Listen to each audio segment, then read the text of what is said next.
Good morning, everybody. Welcome to BCC. Thank you for joining us. You know, researchers, psychologists to be specific, suggest that even though we are going through very challenging times, human beings are always in control of how they respond to what happens. Controlling our response, or controlling our perception, as it were, is not a denial of reality. Controlling our perception is controlling how we respond. We are always in control of how we respond. How are you responding? This is why we are so delighted you could make time to come to church, because the ideas that you will get from a service just like this one could potentially change your life. Welcome again. The work of the church continues, and so as it does, it has to be funded. So again, we make an appeal to you, wherever you are, and however it is you choose to contribute, that your contributions are always welcome.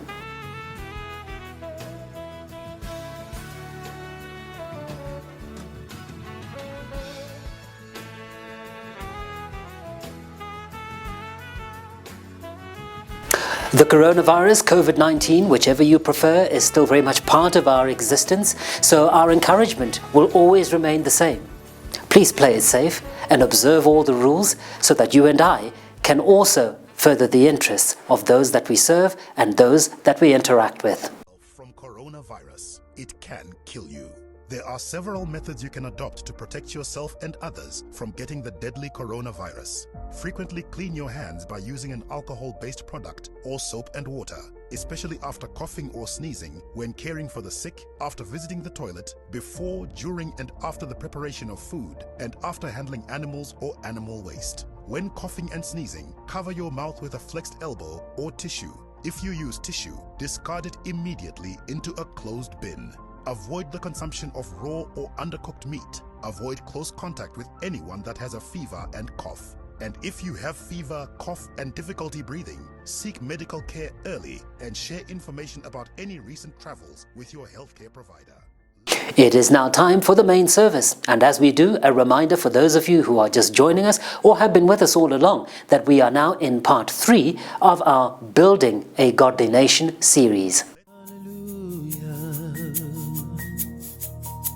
Our victory is in you, Lord.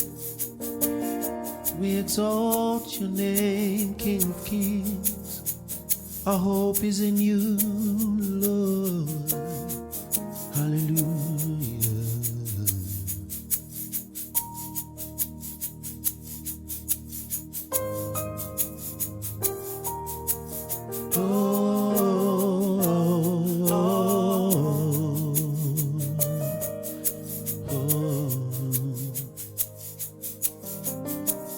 Who can stand against the Lord? No one can, no one will. Who can stand against the King? No one can, no one will.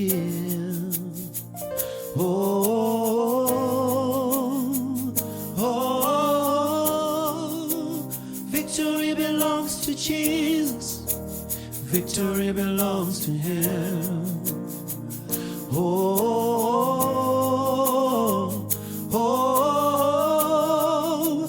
Victory belongs to Jesus.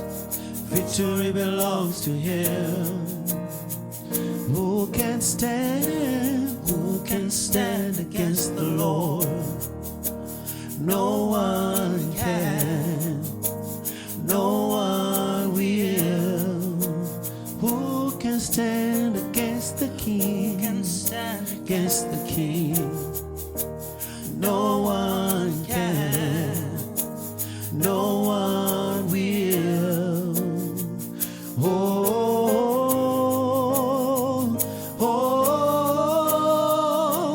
Victory belongs to Jesus.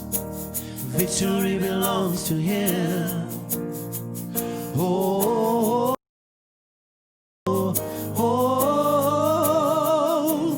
Victory belongs to Jesus. Victory belongs to Him. So we put our hope in you. Yes, we put our trust in you. You will deliver. You're our provider. I find my victory in you. Forever victorious. Forever we win. I find my victory in you. You will deliver. You're our provider. I find my victory in you. Forever victorious. Forever we win. I find my victory in you, Lord. Victory belongs to Jesus. Victory belongs to Him. Victory belongs to Jesus. Victory belongs to Him. Victory belongs to Jesus. Victory belongs to Him. Victory belongs to Jesus. Victory belongs to Him. Victory belongs to Jesus. Victory belongs to Him. Victory belongs to Jesus. Victory belongs to Him. Victory belongs to Jesus. Victory belongs to Him. Victory belongs to Jesus. Victory belongs to Him. Oh, oh, victory belongs to Jesus. Victory belongs to Him. Oh,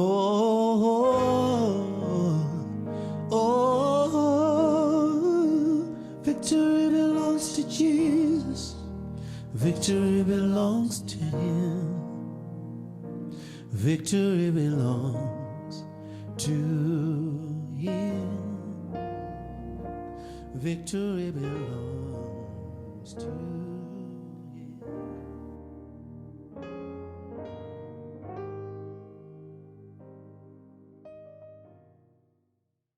Greetings, my name is Pastor Kumbukani Piri, and I'm here with none other than Dr. Shingi Munyeza, and we have been looking at an amazing series called How Do We Build a Godly Nation? And if you were following with us last week, we looked at the principle of submission in leadership, and sometimes, Dr. Munyeza, it's sometimes a paradox to talk of leadership and submission. It shouldn't be, but yet last week you helped us to realize that sustainable leadership understand submission. I'm excited. You're going to introduce this week. I'm really excited to this journey that we're on. But before we do that, you had a bit of an incident this week, and it might be good just to share with me and the listeners what happened. And I think many of us have been praying for you, and we believe in you, sir, and the work that you're doing. And so why don't you share with us how your week went? Well, I think, thank you very much, Pastor Kumbu, and our listeners across the globe. Greetings in the name of Jesus. I hope I find you well and that you and your kith and kin are in good shape and safe from this COVID and other attacks that could be coming from the enemy. Be blessed, be covered by the blood of the Lamb. Now, getting back to this week, if you remember on Sunday, we were talking about a lack of submission leads to a rogue nation and a rogue leadership. And I probably experienced it personally myself on Tuesday, where I was about to launch an organization where I was a guest of honor, literally been invited to speak at the launch of it in the city, and only to be met with the rogueness of our state and the rogueness of our politics, where I was told not to speak and resisted, abused, harassed, harangued by a bunch of youths. It didn't disturb me at all, but it was confirming exactly that we are under a rogue system, and which does not know how to submit one to another, submit to to God, but also submit to the constitution of the country. So, yeah, I wasn't disturbed. I wasn't ruffled in any way, but realized the depth of our problems and our crisis. When you have a rogue leadership that does not tame its own, that does not comply to the constitution, it means none of us are safe. In fact, the leadership itself, it's not safe from its own, because a rogue system devours itself eventually. And that's all that happens. A rogue system devours itself. And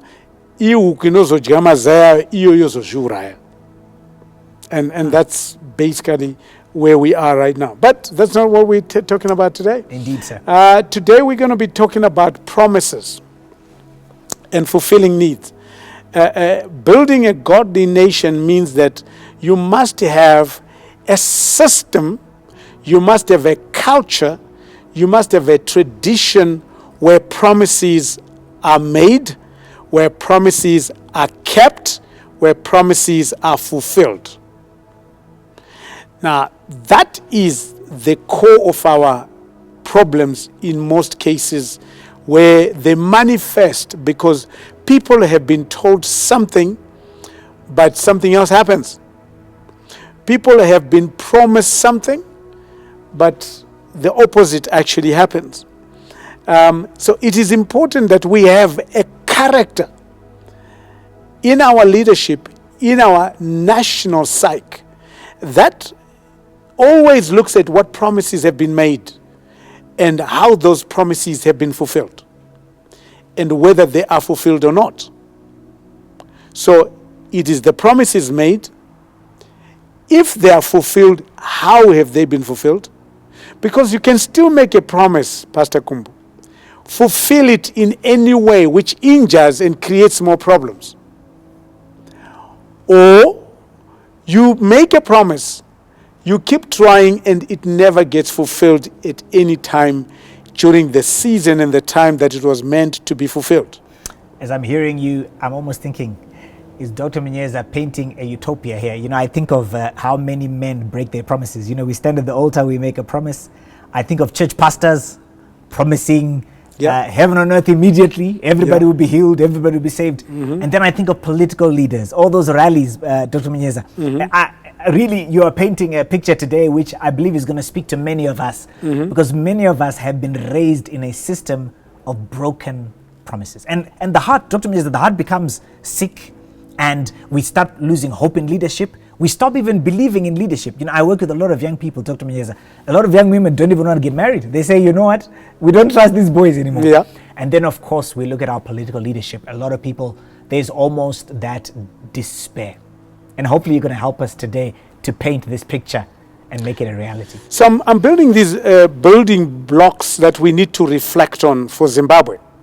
So you look at prosperous nation, if we start from last week, you look at prosperous nation, it's nations that have learned to submit one to another and ultimately to submit to their own constitution. They prosper. They don't even talk about the rule of law. They talk about submission.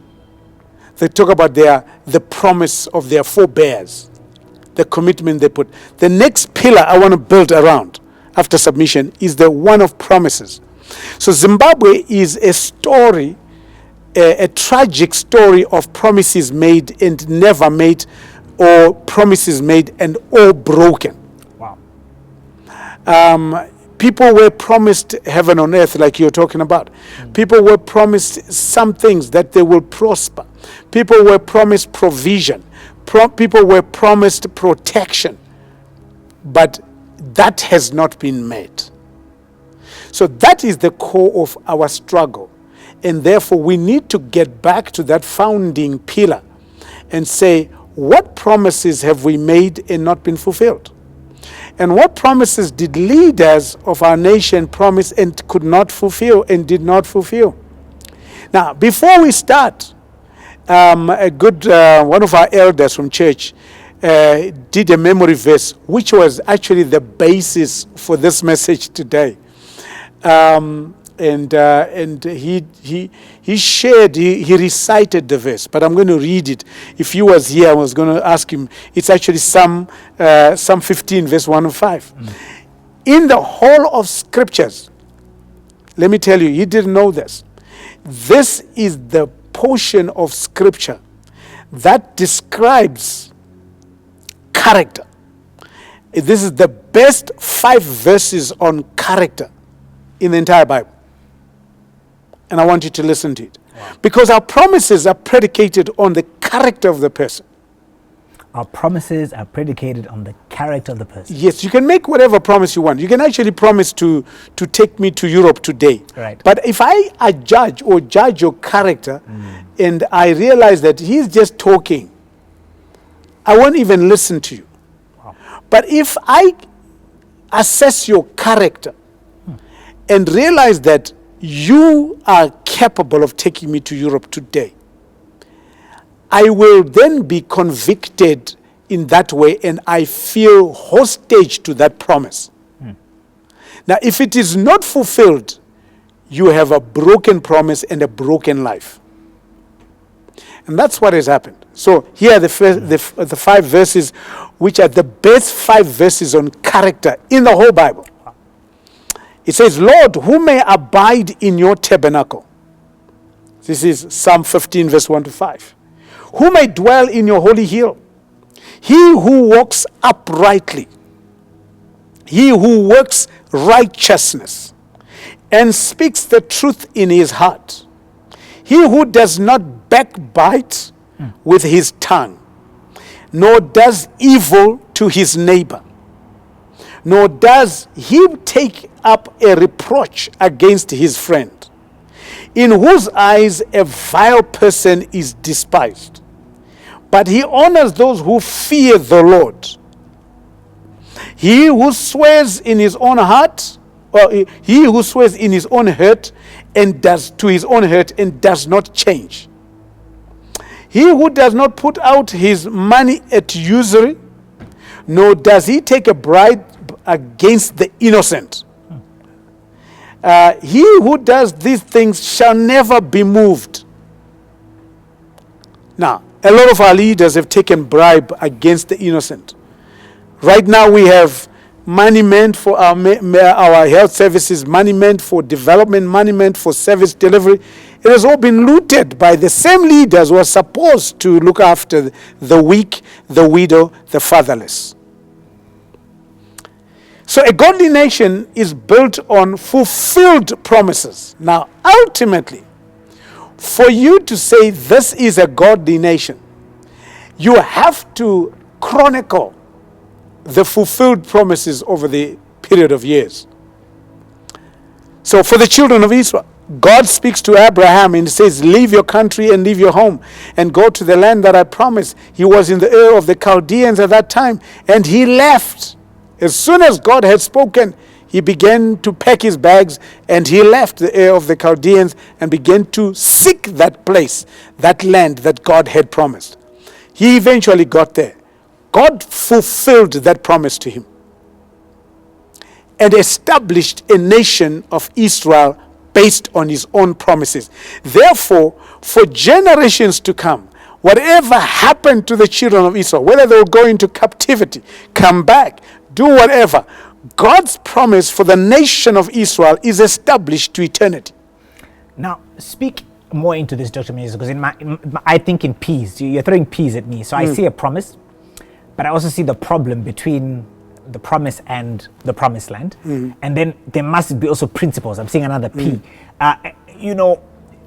Many might argue and say it's one thing to make a promise, but sometimes there are a lot of problems. There are a lot of curveballs that leaders face. And they end up failing. One might even argue maybe to genuinely fail to fulfill the promise, if there's such a thing. Talk to us, Doc, because even for the Lord, probably wasn't easy to get the children of Israel into the promised land. Yeah. So once, here's how promises work. Promises work with a place. Now, if you're talking about peace, Right. God's promises are always pinned to a place. So the promises of God for you are pinned to a particular place, whether it's Zimbabwe, whether it's Europe, whether it's America, wherever it is. But for you as a Zimbabwean, it's pinned to the country that God ordained to be yours. That's why the issue of land for Zimbabwe is an emotive one, but it is a promise one. So first of all, it is the place. That's why when God said to Abraham, leave your country and leave your home, go to the place. The promise is linked to the place, which also means that he needed to find that place, because all the promises that God had promised him would only be fulfilled when he got to that place. Now, the promise has to do with the people as well. So he says, I'll create you into a nation, into a great nation. Your descendants will be great. You will have many descendants. At that time, he didn't have one child. Right. He was an old man at 75, no kids. But God promises and says, you will be a people, you. Out of that barren womb of Sarah will come generation descendants that if you wanted to count the sand of the seashore, you will not be able to even count your descendants. And God was right. If you look up in the sky and if you can count the stars in the sky, you will be able to count your descendants too. And God was right. So the promise is pinned to the place. The promise is pinned to the people. Now, often those who are executing God's promise, they want to separate the people from the promise. You cannot. It is about the people, but it is done on the place that God would have. Now, there is a third P, which is the players. So in the whole promise, there is a coterie of players, and you would call leaders. So once God is playing out the promise to the descendants of Abraham, the players that are there, right there and then, is Abraham, his father, his wife, his nephew Lot, his brothers, and everybody else is there. Those are the players who either would resist the promise, Right. or would agree with the promise, or will misunderstand the promise. So that's what the whole thing, if you're trying to say the problems that arise, it arises, did you get to the right place? Do you have the people in mind? Do you have the right players in this whole promise? So if you don't have those ingredients, it means that you're going to go winding all over the place until the three come together to what we were talking about last time, to a kairos moment where God then puts and moves things to an amazing execution and fulfillment of that promise. So a godly nation is built on those promises. And right from Abraham, it had to make sure that Abraham understood that the promise was about him and the generations to come, a nation that God was going to raise. But that promise could only happen in a particular place with various players playing their role in the right way in executing and fulfilling that promise. So that answers your question there, Pastor Kumbu. But let me move on a little bit further there. Those players means that they must rise to the promise, representing various constituencies of that promise. Now, we all have to make our own contribution to a collective promise. In other words, we have sub-promises to a major promise. Let's take the war of liberation. It is unfortunate that a few want to claim that they are the only ones who fought the war of liberation. Every one of us who was alive at that time took their own oath to the liberation of our country from the colonizers. So the war of liberation was a collective rather than an elitist move. I want to repeat that. Wow. The war of liberation was a collective rather than an elitist initiative which will only reward the elites or the ones who would have been selected to enjoy the benefits. Because it was a collective, it means that the promise was for the collective, the people. The land was Zimbabwe. The players was everybody. According to the measure that was for them. Now, Romans chapter 12, here's what it says. Romans chapter 12 says, having then gifts differing according to the grace that is given to us, let us use them. If prophecy, let us prophesy in proportion to our faith.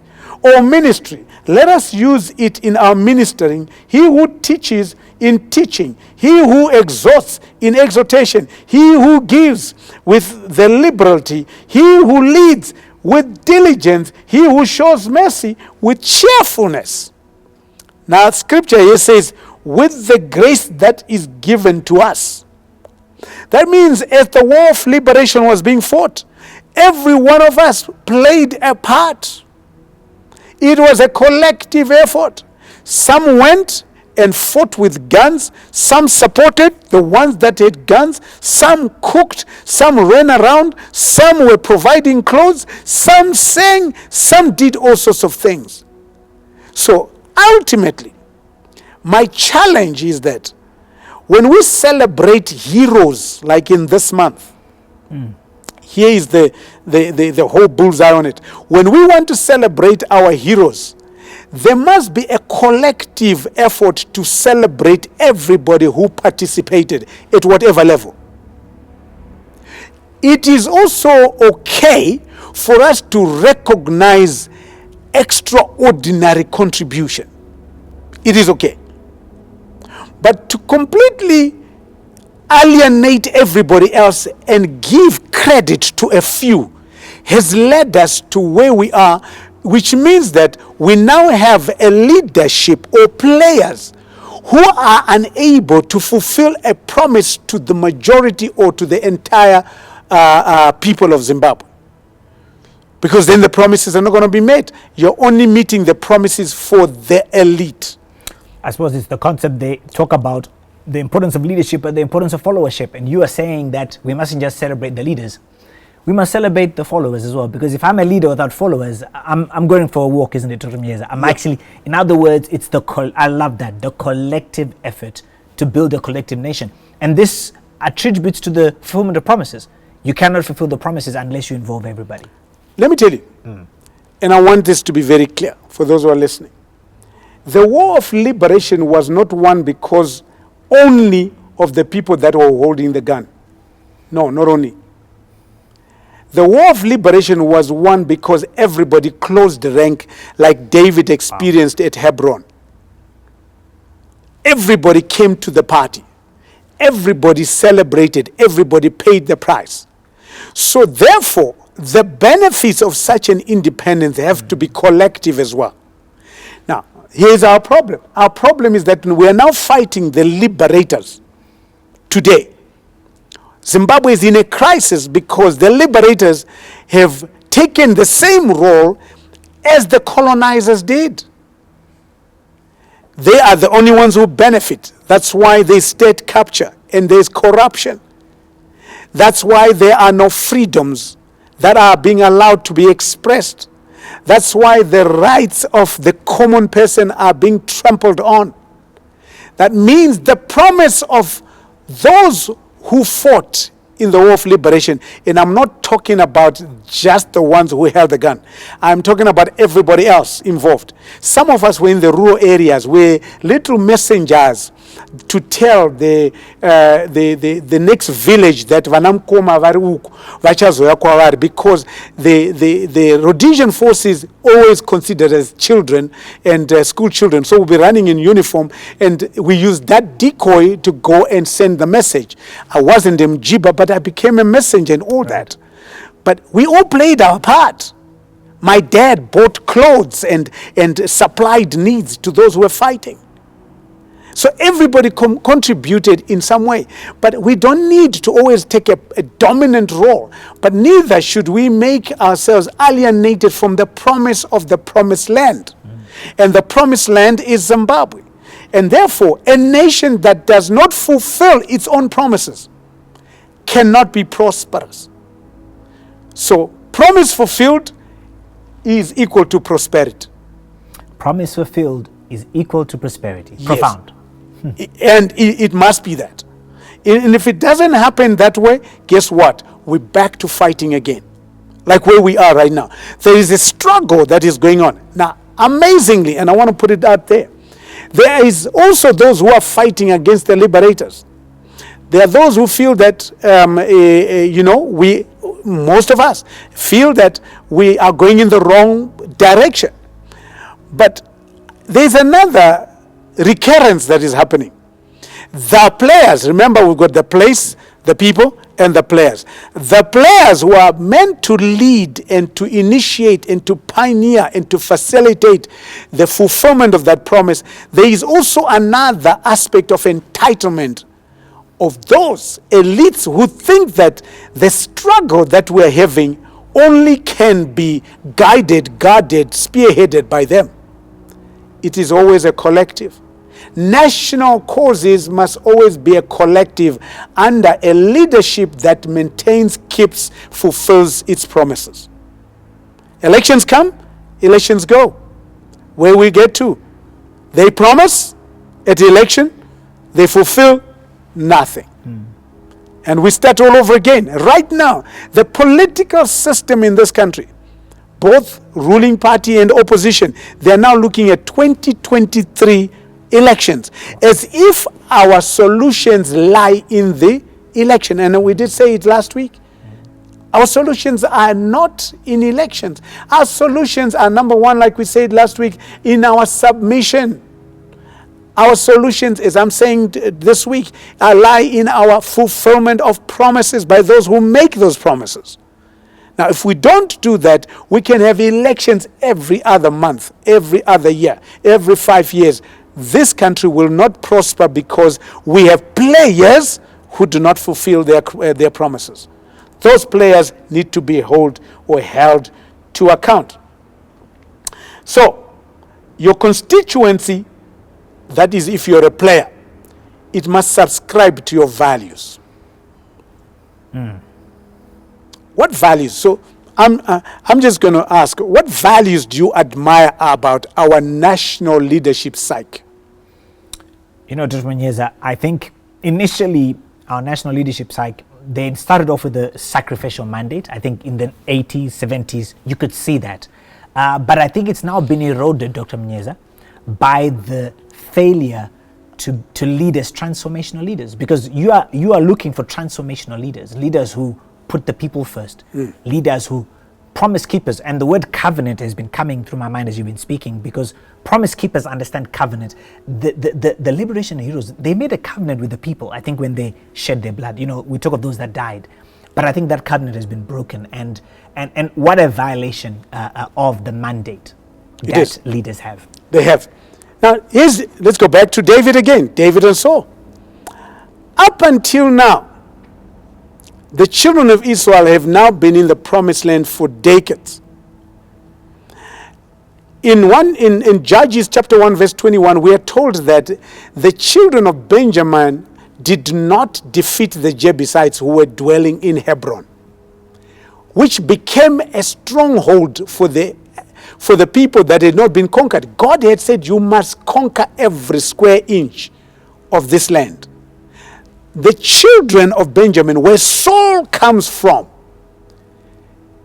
decide that they were not going to defeat the Jebusites. So the stronghold that was in Israel at that time was coming through the tribe of Benjamin, where Saul was, and unfortunately, these Jebusites occupied the place of worship for the children of Israel. They occupied Jerusalem. The first thing to keep his promise, what David needed to do to remove the element of being defeated all the time in wars with Jebusites, Philistines, and so on, guess what David needed to do? David needed to defeat the age-old enemy, which is called the Jebusites at this time. So he charges and goes and wants to defeat the Jebusites. So in 2 Samuel chapter 5, verse 6 to 7, he says, and the king and his men went to Jerusalem against the Jebusites and the inhabitants of the land who spoke to David. They actually were called the inhabitants of the land. This was still part of the promised land. So the land, the promise that I talked about, the place was not fully occupied. So the promise had not been fulfilled that you must occupy every aspect of Israel. So David realized that if I am going to be the king with his sword, I need to drive out these Jebusites once and for all, so that the entire land that was promised by God is now belongs to the children of Israel. And the place that they were occupying was the place of worship, Jerusalem. He actually moved into there. It became the city of David. Even though the Jebusites mocked him, he knew that God would fulfill his promise. And that if he fought them, he would defeat them. And he actually did. So that's number one. So on day one, as the people gathered to crown him king, what does David do? He remembers what promises have been made by God to his people, for what place, and who are the players. Now he is the player in this. So he's got to show that he's a promise keeper. Wow. So he drives the Jebusites out. He establishes the city. He actually calls it the city of David. And Jerusalem, for the first time, is now occupied by the children of Israel. They can now celebrate and worship here. The next thing he does, for all these years, the Ark of the Covenant was not in his place of worship. So David, the next thing, what does he do? He makes sure that the ark gets to the place of worship. Where? Jerusalem. Again, promise made to a people in a place. He does that. Now, bear with me as I'm trying to now wind to a promise keeper where we need to get to. So he's setting up the pieces together. First of all, the promise to the place, he makes sure that that is cleared out. The promise where worship must be put into the center, he deals with that. So the ark is back, or the ark is now established in Jerusalem, back to where it should have been. Now, the next thing is that there were promises made by himself personally. So these are promises that God has made. So when you're a leader, when you get into a place, into a space, you've got to find the God order. What did God promise these people in this place? So David did that.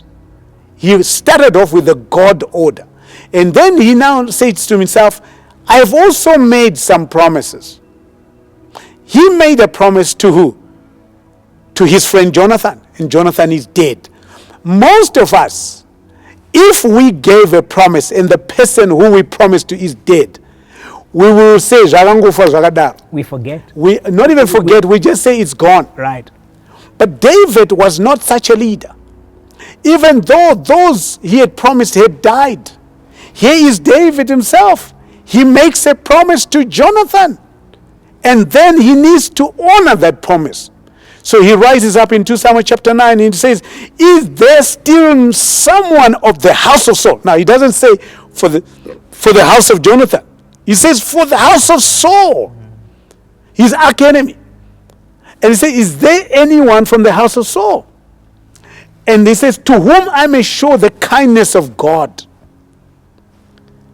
And Ziba said to the king, there is still a son of Jonathan who is lame in his feet. Now, here's a double whammer.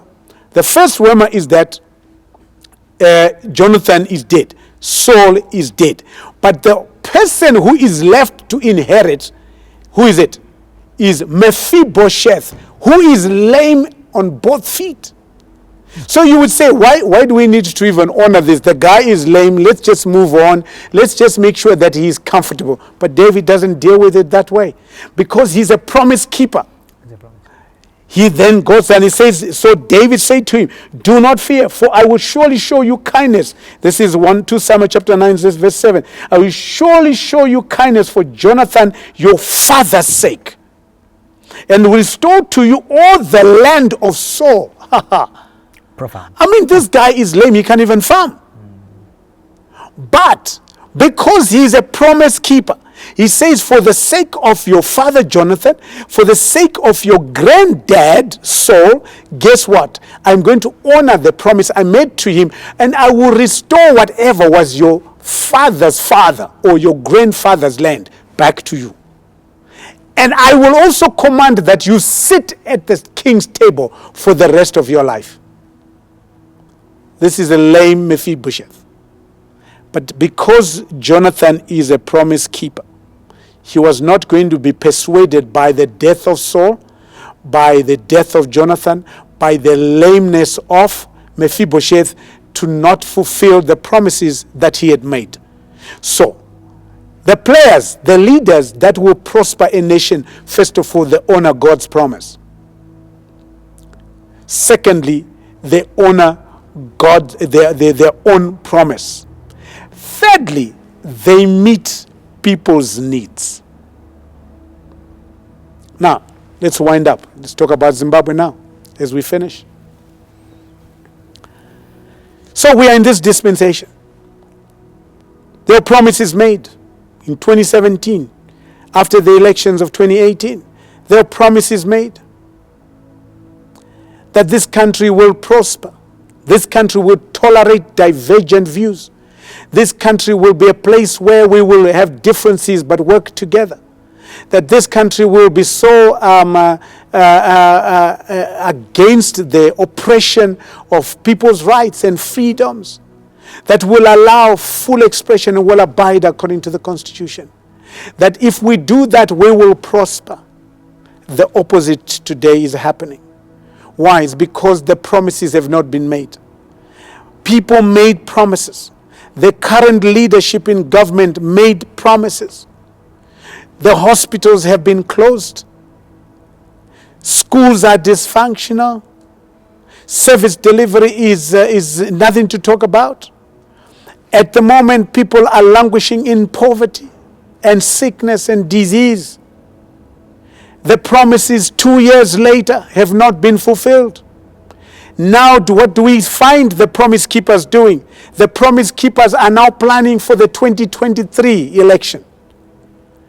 So they are not even worried about keeping God's promises for God's people.